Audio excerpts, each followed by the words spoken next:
Welcome back to Neuroconversing Leadership, where we talk about effective communication in the STEM workplace. I'm Jeremy Doran, and I love helping great engineers become great leaders. How important is trust in your organization? How important as a leader? Do you trust the people you work with, and do they trust you, to your customers?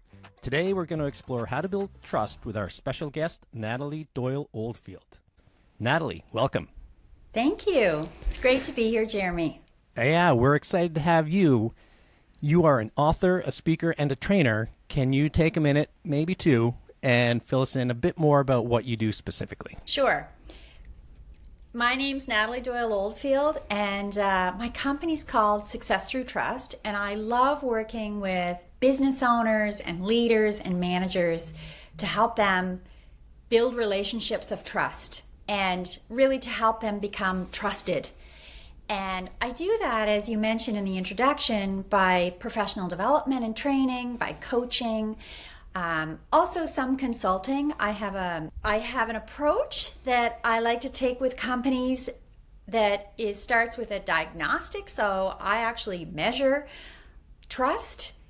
And I coined a term several years ago called trust equity. So I measure a company's trust equity that the clients or the customers have in the company. So I do a little bit of consulting too by this measurement, and then lots of training and coaching through programs like my Trust Mastery program that I do with companies.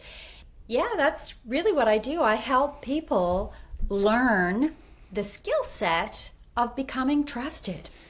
That is fantastic, and it's so good that it's made me already have 3 different questions, so this may go all over the place. Bear with me. How did you get there? Like, what was the path leading you to where you are now? Great question. Well, like most of us, it's a long and winding road. I spent most of my career working with technology companies in marketing and product management, product development, and communication type roles. And while working for a very large IT company, close to where you are actually, in Hartford, Connecticut, I started being asked to join the sales team in customer meetings. Really because I'm curious, Jeremy, and I love customers, and I really believe that for every company, at the center is the client or the customer. And that's what we're all here for, is to serve a client. So fast forward, I was going to these customer meetings, and then about 10 years later, I was working for another IT company, global company, and still in various roles, and was asked to take over the position of sales. So in addition to marketing and product management and product development, being in charge of sales and business development and bringing in revenue. And Jeremy, I really was very uncomfortable with that. I really didn't want to do that. I had lots of relationships with clients and loved working with clients. However, I was honestly terrified because I guess looking back now, the accountability. However, I was really doing a lot of the job already and helping the company bring in business and managing accounts. So after about a year or so of being asked to take over this role, I said yes. And it was great, and it was terrible because the timing was awful. And a couple of weeks later, it was September 2008, we had the largest financial crisis that happened in the world in over 100 years. And the software that we were selling was for the hospitality and convention center space. Ooh. And airports. And people stopped traveling and going to hotels and all that stuff. So I had to figure out how to do this really quickly, because now I had taken on this new role and didn't want to fail. And so I asked a lot of people that were really great in sales, how do you do this? Right? I was trying to understand what's the step-by-step process. And I was reading all these books, but none of them really felt that good to me. I really feel like none of us want to be sold to, that we buy from people we're comfortable with people that, we like, and we want to choose what we buy. So, and who we buy from.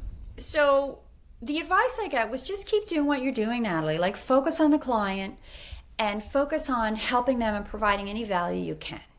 So that's what I did, and that's what our entire team did. Fast forward, I got so interested, and of course the results came back. So when the market came back, the clients came back to us, and we started winning new accounts from the competition. So I got so interested in how is it that some companies are so successful and others aren't? How is it that customers decide to buy?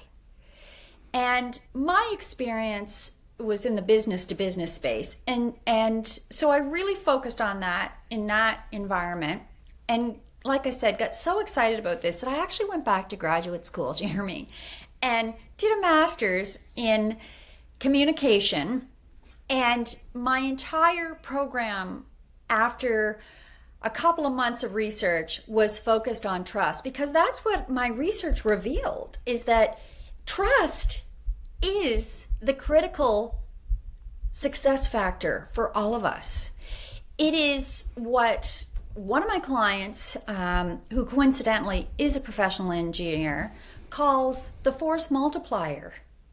It is the key to business success. And when you have the trust of your clients, of your customers, your colleagues, the industry, the whole trajectory of your career advances and your company. So I got so excited about this. I did my thesis on this, which was all about how to build trust with external stakeholders. And now I focus full time on how to build trust with clients, with customers. I built a framework. It's based on the scientific method, and this measurement tool that I mentioned, I call the Client Trust Index, and created a systematic approach for business leaders and owners and managers and engineers to build relationships of trust. There is a lot to unpack in that. You mentioned trust with clients. What Yes. about trust internally? Is that something you also focus on? Well, in the model that I created, we have to have, it starts inside an organization.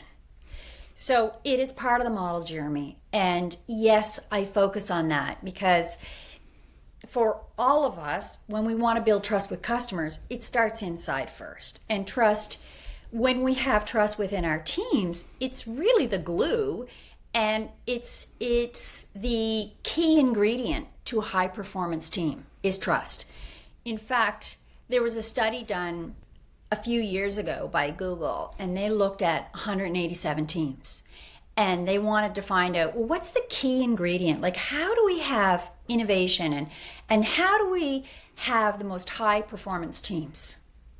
And the key ingredient they found is trust.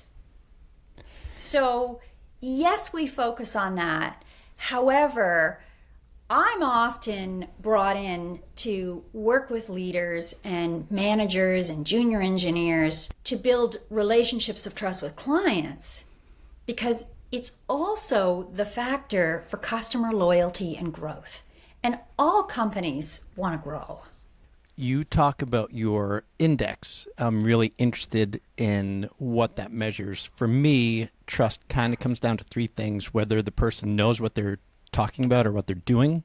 Mm-hmm. Do they actually mean what they say? And even if they mean what they say, are they able and willing to follow through? Are there more things than that you're measuring? What goes into the empirical evidence? There are more things. What a wonderful way to look at trust, though, Jeremy, the way you do. There are more things. So the research and the evidence shows that there are actually three components to building trust with customers. And they come down to how we communicate, how we behave, and how we serve. So I have a trust triangle that I share with clients, and really, if you think about an isosceles triangle, there are three sides, right? So we have communication, we have behavior, and we have service. So in order to build, protect, manage, and or regain trust, we have to be a great communicator. Communicate that we are empathetic and compassionate, and that we're great listeners, and that we're clear in our communication. And then it's about behavior that is acting in the best interest of the other person. And it's about ethics and integrity and doing the right thing, right? This is about behavior. And then service that, again, is honest and transparent and approaching with the mindset of providing value and sincerity to others. So if you think about these three components, you can be a great communicator. And I know you talk to lots of folks about communication. Mm-hmm. You can be a wonderful communicator, outstanding, and provide extraordinary customer experience. However, if your behavior is unethical, the whole thing breaks down. We have to have all three components. So that's where it starts, with these three components, Jeremy. And then from that, when we think about being trusted is a result, right, of great communication, behavior, and service. And out of that come 8 principles of building trust. So some of the principles you covered in your definition, knowing that someone can do something, that they're able to follow through, and they do follow through. So then there are 8 principles of trust that are part of my framework and that I teach in the training. And that is what we measure when we're measuring someone's trust equity, the trust equity a customer has in a firm or a company. I am a big fan of Stephen Covey's 7 Habits, and one thing he talks about there is the emotional bank account. And he's talking about an interpersonal relationship, but it's something you build up over time, and it sounds like equity is something similar to that. Yes. You build up trust equity over time. Exactly. And if we think about all the things we do to build up trust equity, and if we're continually aware and intentional and deliberate about building up trust equity over time, when and if we make a mistake, or we slip, or we have a bad day, or we have a mix-up, when you have trust equity, your friend, your client, your coworker is a bit more forgiving, right? Mm-hmm.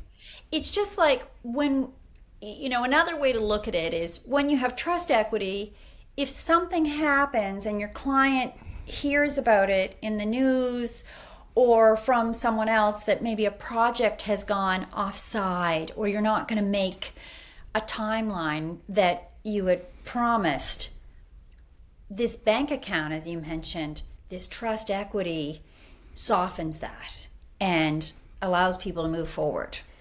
It has been my experience, and maybe you can tell me what the actual truth is.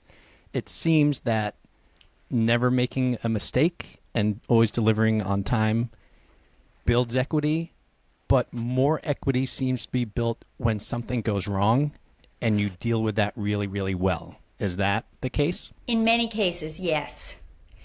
How we deal with things really can build lots of trust equity. And we saw that during the pandemic, right? Worldwide, how companies and individuals dealt with challenges that we all had, how they dealt with uncertainty. And I would say 100%, Jeremy, yes. And you said that I covered some of the 8. What are the ones that I missed? Can you list them all out for us? Sure. Well, principle number 1 is to listen carefully with empathy and compassion, question and involve the other person in the conversation or in decisions that affect them. That's principle number one. And it's step number one to building trust. Principle number two is communicate with clear, concrete language.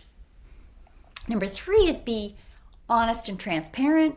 4, to be consistent, predictable, and reliable. Then it's to act in the best interests of your clients, your colleagues, your customers, the public, the stakeholders.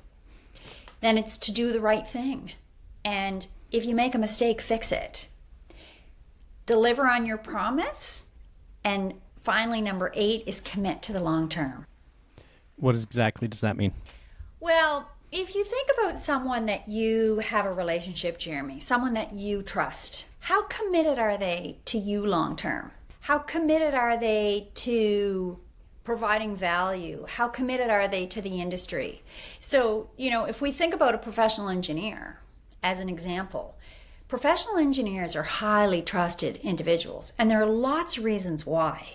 One of the reasons, if we think about being committed to the long term, is they're always learning and continually improving to keep their professional designation, right? So when we commit to the long term, we show our appreciation, we continue with our knowledge base, our continuous learning, continuous improvement. That's just one example. Great. That's a good one. Yeah. And so when I am looking at a person who I'm meeting for the first time, Yes. I very often will get a sense of if I think that person is trustworthy or not within minutes. Yes. What are some things that you can do to show that you are trustworthy quickly, or does that first impression not matter as much? The first impression matters a lot. So I love that you asked this question. There are so many things you can do. So you say within minutes. The fact is, we actually decide to trust based on facial expressions in 33 milliseconds. I was being generous. I knew it was seconds, but I was trying to show that I wasn't that judgmental. Yes, it is. We are. It's 33 milliseconds. So when you ask me what are some things we do, I actually am thinking about a client of mine. So I have a client whose name's Patty, and she is a national partner for an engineering firm. And she's responsible for business development for her region. So quite a wide geographical area. And as responsible for business development, she, in the senior leadership meetings, she was asked, we have all these leads coming in. However, we're not closing, we're not getting the business. And we're learning about all these projects and they're going elsewhere, but they have been coming to us. So she decided to, and had to, find out what was going on. And so she asked her team, and they said, well, I don't know, we have lots of meetings, and we have been meeting with these companies that are coming in to ask about the projects, but then we don't hear back from them. So she decided to start sitting in on the meetings to find out what was going on. And what she noticed when it was on Teams was that the cameras were off, Jeremy. Oh. People on her team, they were all on teams together. People that were on her team that were meeting with these new prospects, she could see that they were all looking at different screens. She could see the ones that did have their cameras on, the people were looking down. And she could hear that they were typing. They weren't paying attention. She could also hear heavy sighs. Oh, jeez. And from the prospect's point of view, she could see, because we can see with our eyes and our ears when someone's interested, when they're paying attention. So a cue was they weren't asking questions. They were not following along. They were not taking notes. So her team was not giving the first impression that they were interested. So one of the tenets that we talk about in my Trust Mastery program, which is one of the training programs and professional development programs that I do, is we talk about how to communicate to be trusted. Because you can communicate, everything we do communicates a message. And it communicates either to trust me or not trust me. Everything. So, everything from smiling to looking people in the eye, all of these things build trust or erode trust. So the very first thing, to come all the way back to your question, that I would suggest people do is to smile. And I know most of us, I shouldn't say most, a lot of folks are not natural smilers.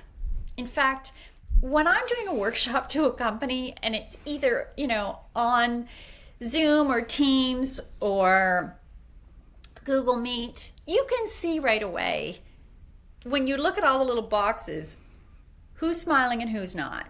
When we're in person, it's the same thing. I was doing a workshop in person yesterday with a company, and half the people, even before we get started, were smiling, and the other half wasn't. That's one thing you can do. You can smile. The other thing you can do is pay attention and look someone in the eye. And some folks are not that comfortable doing that. And that's okay. I'm not suggesting that you have to look at someone in the eye for like 2 full minutes. However, we need to make eye contact. That builds trust. So those are 2 things you can do. And most of us have the ability to do that. Those are good ones. I'll tell you, I refer to myself as having a resting neutral face, because if I'm perfectly happy, I normally look like this. Yeah. So I was taking a presentation class one time, and one thing they said was smile or look like you could. And sometimes the just looking like you could is enough. Yeah. Because it's not natural to me. There's what I thought was a great Christmas special called the Tangerine Bear. I don't know if you ever saw it, but it was this bear, and accidentally they sewed his smile on upside down. And no one ever chose this bear, so we ended up going to like a secondhand store, and it was a great story, but people were just immediately didn't like him because he had a frown. So smile or looking like you could sometimes, I think, is helpful. Yes. There is a lot of science behind how we decide to trust. And as I mentioned to you before we get started, I'm really excited to be here for a number of reasons. I work with a lot of professional engineers like you do, and a lot of leaders to help them excel in their careers and to build their businesses. I'm also really excited because, as you know, I have a new book coming out on October 29th. And so you telling me the story of the bear, I don't know that story, but it just reminds me of, in the section of my book, it's a collection of stories, Jeremy, and it is a book that is really a guide to help you become the most trusted and to build customer loyalty and better business relationships. And in the chapter on communicating with clear, concrete language, I actually point out several statistics and scientific studies around how to build trust with your communication. And there's actually multiple studies that have been done, Jeremy, around the facial expression, which is how I shared the statistic of it takes 33 milliseconds.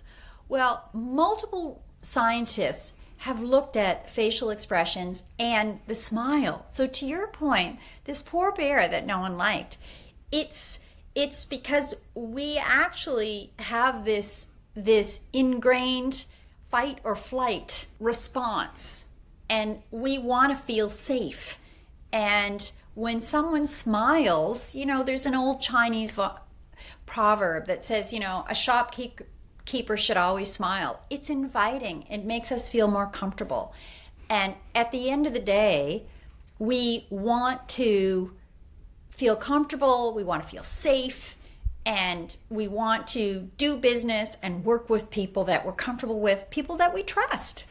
I think that even though I'm not a natural smiler, I develop trust pretty quickly because I am genuinely interested in the other person and I ask a lot of questions. So I pay close attention. I ask questions. But I was on vacation last year, and when I walk around with people I don't know, I don't engage them. I just don't naturally do it. And I decided to do an experiment for myself and see what happens. So I started, as I walked by, looking people in the eye and smiling at them. Yes. And holy moly, the response was fantastic. They would all smile back and like wave and say hello. I'm like, that's all it takes to get people to be friendly is like eye contact and a smile. And it made an amazing difference. It was a fun experiment for me. Yes. So here's another experiment. So going back to Patty and this challenge she had, she told me about what she saw with her team. And the leader of the manager of the project managers and the engineers on this big account, whose name was Oliver, she enrolled Oliver and several of his colleagues on the team in my Trust Mastery program. And Oliver is a natural smiler. So I learned as soon as I saw him, okay, great. And he loves his job, and he's a brilliant engineer. And he actually really loves helping clients. However, Oliver was not curious like you, Jeremy.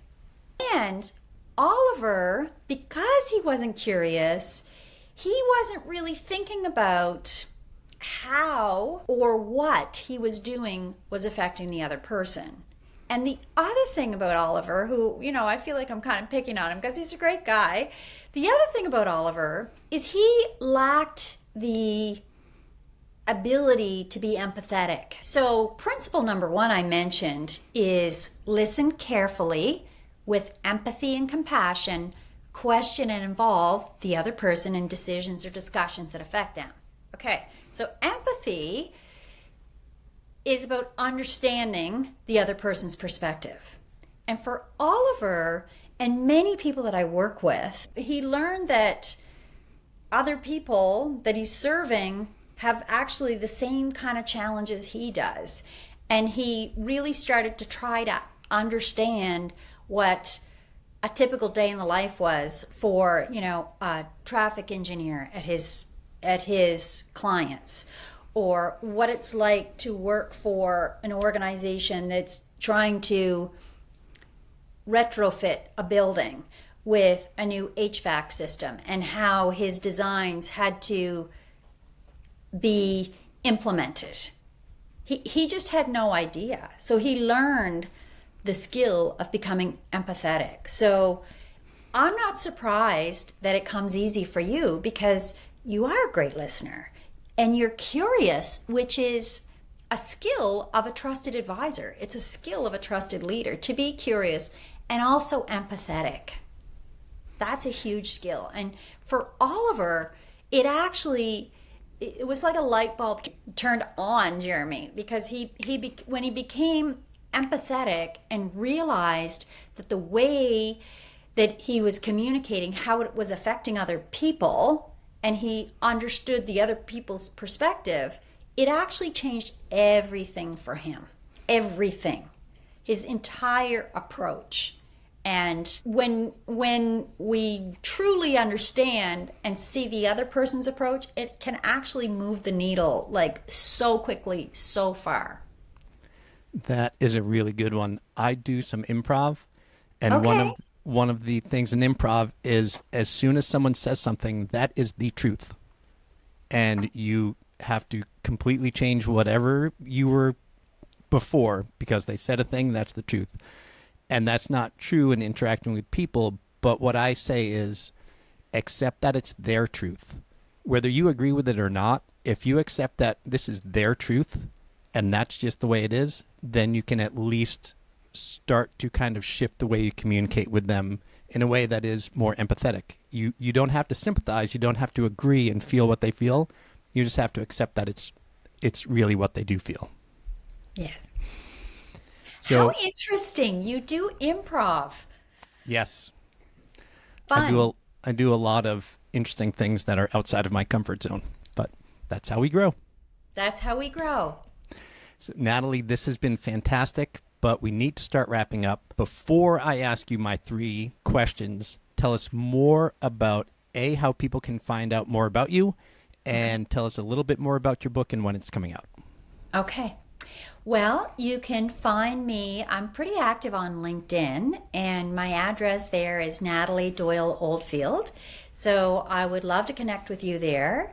You can also go to my website, which is successthroughtrust.com. And there are some resources that you can download. I have a customer readiness checklist, which some of your listeners might be interested in. And there's also a section on my website, again, at successthroughtrust.com, where you can connect with me, sign up for a newsletter where I send out weekly tips.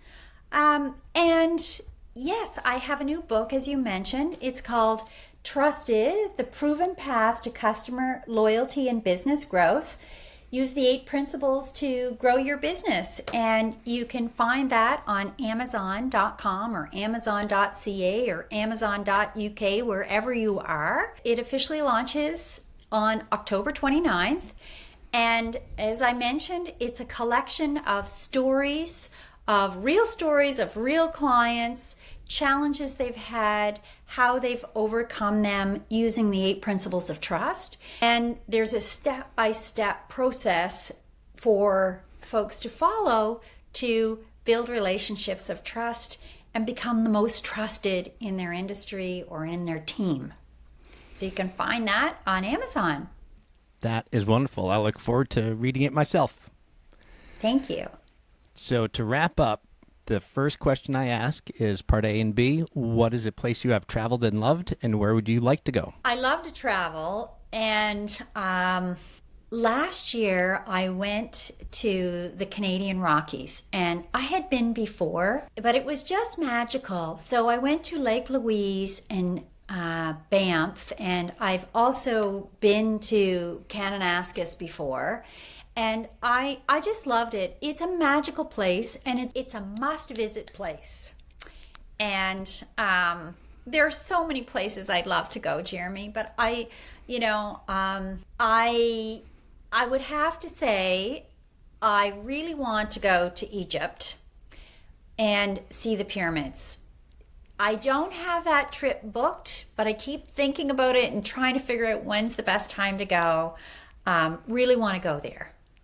Well, I have not been to the Canadian Rockies, but I've heard great things, and I have been to Egypt and seen the pyramids, so you're going to enjoy it. Okay. Well, I love history, and yeah, I really want to go. So maybe we can talk more about that another time. Perfect. My second question is, who do you think is a great communicator, whether just in your personal life or a historical figure? There are so many, but when you ask that, the first person that comes to mind is a friend of mine who is a keynote speaker on safety in the workplace, and her name is Candace Carnahan.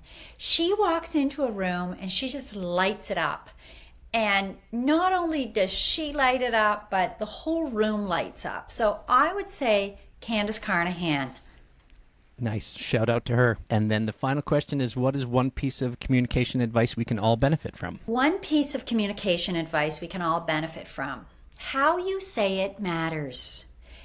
How you say it is either building trust, protecting trust, or fracturing or destroying a relationship of trust.